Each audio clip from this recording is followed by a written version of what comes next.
मेरा नाम रॉकी है। मैं दिल्ली से हूँ। आज मैं आपको बताने जा रहा हूँ कि कैसे मैंने दोस्त की बीवी को यह कहानी 6 महीने पहले की है। मेरा दोस्त का नाम आकाश है और वह अभी नोएडा में रहता है। उनके पिता एक सरकारी कर्मचारी हैं और आकाश खुद एक मार्केटिंग मैनेजर है। आकाश से मेरी दोस्ती तब हुई जब उनके पिता की पोस्टिंग दिल्ली में थी। वो लोग मेरे पड़ोसी में रहते थे और हम दोनों के परिवार भी आपस में काफ़ी करीब से जुड़े हुए थे। इसके बाद मैं ये नोएडा में शिफ्ट हो गए।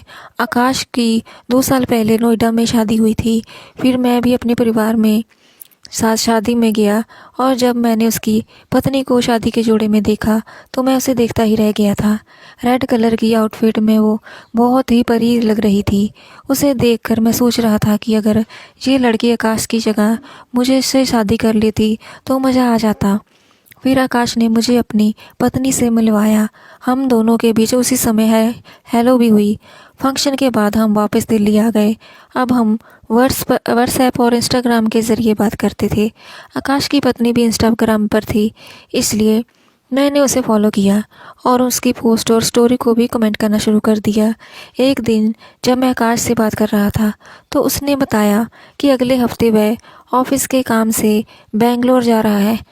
मैंने उससे कहा, ओह शिट यार, मैं नोएडा घूमने आ रहा था और सोच रहा था कि मैं आपके साथ नोएडा अच्छे से घूमूंगा। आप मुझे कौन घुमाएगा? आकाश, भाई तुम बाकी का किसी तरह से मैनेज कर ले, पर तू रुकेगा घर पर ही। मैं, नहीं नहीं भाई, इसकी कोई ज़रूरत नहीं है। मैंने होटल बुक कर लिया है। आकाश, मुझे कुछ नहीं पता, तुम बस घर पर रुकना और घूमने का काम तुम्हारी भाभी करेगी। उसकी ज़िद के कारण मैंने उसे हाँ कह दिया। मैं भी वही चाहता था कि मुझे उनके घर पर रहने का मौका मिले। आकाश, और सुनाओ, मैं कोशिश करूँगा कि बेंगलोर का काम जल्दी ख़त्म करके नोएडा वापस आ जाऊँ। मैं, ठीक है। फिर एक हफ्ते के बाद मैं नोएडा पहुंचा और आकाश के घर के बाहर उसके दरवाजे की घंटी बजाई। आंटी ने दरवाज़ा खोला और मुझे अपने सामने देखकर खुश हो गई। आंटी, आ जाओ बेटा, आकाश कह रहा था कि तुम आओगे और उसने मुझे यही रहने को कहा है। आओ अंदर आओ। मैं अंदर आया और मैंने पूछा, आंटी, अंकल और भाभी दिख नहीं रहे हैं? आंटी, तुम्हारे अंकल बाजार गए हैं और तुम्हारी भाभी अंशिका, आकाश की पत्नी, रसोई में है। तभी आंटी ने पुकारा, देख अंशिका, कौन आया है। अंशिका बाहर आई और मुझे देखकर बोली, मम्मी, ये रॉकी है। आकाश उसकी बहुत तारीफ करता है और उन्होंने मुझसे इनको नोएडा घुमाने को बोला है। आंटी, बेटा क्या लेगा, चाय या कॉफ़ी? मैं, कॉफ़ी। आंटी, अंशिका जाओ कॉफ़ी बना कर लाओ। मैंने अंशिका को किचन में जाते हुए देखा तो पीछे से साड़ी में बहुत सुंदर लग रही थी। मन तो कर रहा था कि अभी, लेकिन किसी तरह मैंने अपने मन को समझाया, अंशिका चलो कॉफ़ी पी लो। जब अंशिका कॉफ़ी देने के लिए झुकी तो मैं उसे देखता ही रह गया।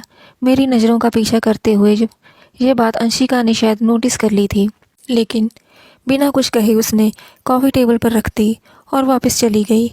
अभी मैं आंटी से बात ही कर रहा था कि अंकल बाज़ार से आ गए। दोनों अंकल और आंटी मुझसे दिल्ली के बारे में पूछने लगे और मैंने उन्हें सब कुछ बता दिया। फिर अंकल बोले, बेटा फ्रेश हुए या नहीं? मेरी आंटी की बातें ख़त्म ही नहीं हो रही है शायद। यह सुनकर हम तीनों हंसने लगे। आकाश का घर बहुत ही बड़ा नहीं था। ग्राउंड फ्लोर पर अंकल आंटी का कमरा था और किचन हॉल में था। दूसरी मंजिल पर 2 कमरे थे, एक आकाश के लिए और एक गेस्ट रूम था। दोनों कमरे के बीच एक कॉमन बाथरूम था। अंकल, अंशिका बेटा, रॉकी को ऊपर का कमरा बता दो, वो फ्रेश हो जाएगा और ब्रेकफास्ट कर लेगा। अंशिका, ठीक है पापा। आ जाओ रॉकी, मैं तुम्हें तुम्हारा कमरा दिखा देती हूँ। वो सीढ़ी पर चढ़ रही थी और मैं पीछे से देख रहा था। उसने मुझे कमरा दिखाया और मुझे बाथरूम बताकर नीचे चली गई। मैंने अपना सामान कमरे में रखा और अंडरवियर और तौलिए के साथ नहाने चला गया। मैं बाथरूम में गया तो वहाँ भाभी के कपड़े पड़े थे। मैंने उसके कपड़ों को छुआ। मैं डर गया कि यह क्या बवाल हो गया। मैंने उसे वैसे ही लटका दिया और जल्दी से नहा धोकर अपने कमरे में आ गया। मैं तैयार हो गया और नाश्ते के लिए नीचे चला गया। हमने साथ में नाश्ता किया और आंटी, अंशिका बेटा आ जाओ, तैयार हो जाओ और रॉकी को थोड़ा नोएडा घुमाने लेकर जाओ। अंकल, कार से जाना बाहर बहुत गर्मी है। अंशिका, ठीक है मम्मी। पापा, हम घूम कर आएंगे। ट्रैफिक और पार्किंग भी की वजह से ठीक से घूम नहीं पाएंगे। अंकल, ठीक है बेटा। अंशिका ऊपर चली गई और कुछ देर बाद पिंक सूट पहनकर नीचे आ गई। उसने कहा, मम्मी, मैं आप लोगों के लिए कुछ बना दूं? आंटी, नहीं, मैं बना लूँगी। अंशिका, चलो रुकी, फिर हम चलते हैं। मैं 1 मिनट भाभी, मैं ऊपर से पर्स लेकर आता हूँ। मैंने अपना पर्स कमरे से लिया और टॉयलेट चला गया ताकि रास्ते में कहीं ना जाना पड़े। टॉयलेट करते करते देखा कि भाभी के कपड़े अब वहाँ पर नहीं थे। मैं डर गया और सोचने लगा कि भाभी क्या सोच रही होगी। मैं नीचे आया और भाभी के साथ घूमने चला गया। भाभी ने मेट्रो का टूरिस्ट पास ले लिया। मेट्रो में बहुत भीड़ थी। तभी भाभी मेरे आगे थी और मैं उनको पीछे से देख रहा था। अगले स्टॉप पर पीछे से भीड़ और ज़्यादा चढ़ने के कारण मैं भाभी से भी ज़्यादा, शायद भाभी को इस बात का आभास हो गया था, इसलिए वह ज़बरदस्ती पलट कर खड़ी हो गई। उसने अपना चेहरा मेरी ओर कर लिया था। मैं उससे आंखें भी नहीं मिला पा रहा था। फिर मैं भाभी के साथ बाजार घूमता रहा। दोपहर के 2 बज रहे थे। मैंने अपनी भाभी को लंच करने के लिए कहा। उसने हाँ में सर हिलाया और मुझे पराठे वाली गली में लेकर चली गई।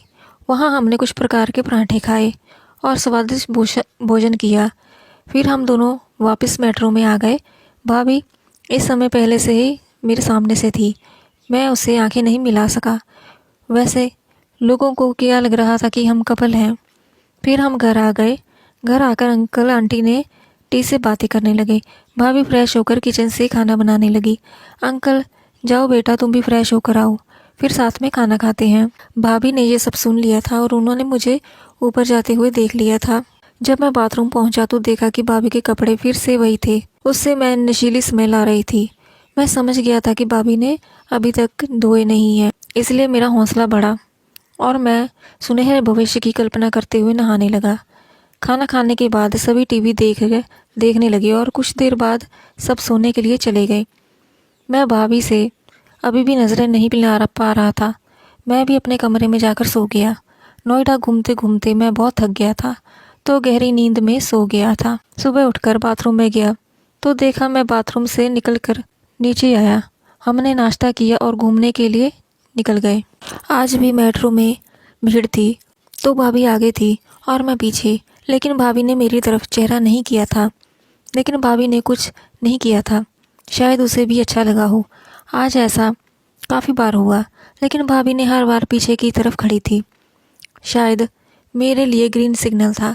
मैंने ग्रीन सिग्नल को कन्फर्म करने के लिए भाभी से कहा, भाभी मुझे कुछ शॉपिंग करनी है।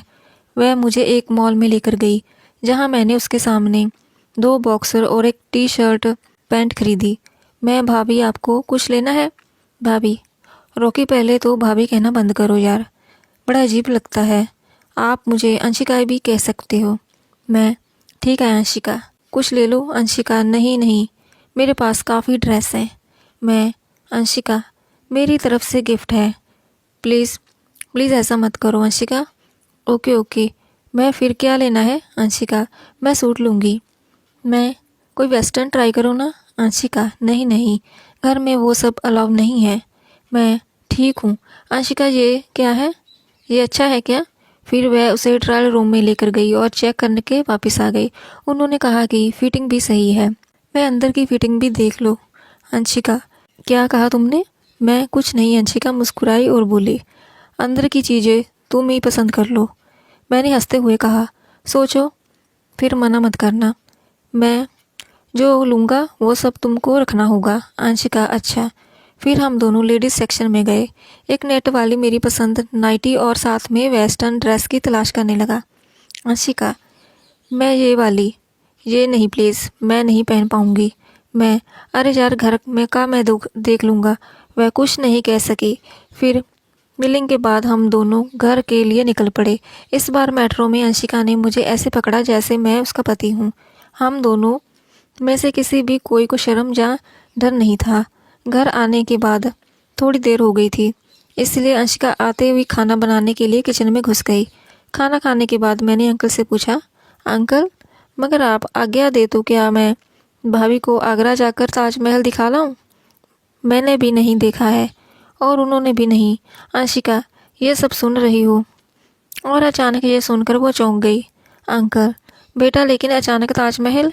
मैं, अंकल मेरे दोस्त ने कहा है कि वो नोएडा जा रहा है तो ताजमहल भी देख कर आना, इसलिए कुल मिलाकर मैंने सिर्फ 3 घंटे लगेंगे। अनुमति देंगे तो जब तभी जाएंगे। अंकल ने कहा ठीक है, पर तुम कैसे जाओगे? मैं एक कार किराए पर लूँगा। अंकल तो अपनी कार में जाओ। मैं, थैंक्स अंकल, अब सो जाता हूँ, काफ़ी थक गया हूँ। वह मान गया तो मैं ऊपर आ गया। कुछ देर बाद बाथरूम का दरवाज़ा खुलने की आवाज़ आई तो मैं समझ गया कि अंशिका फ्रेश होने गई होगी।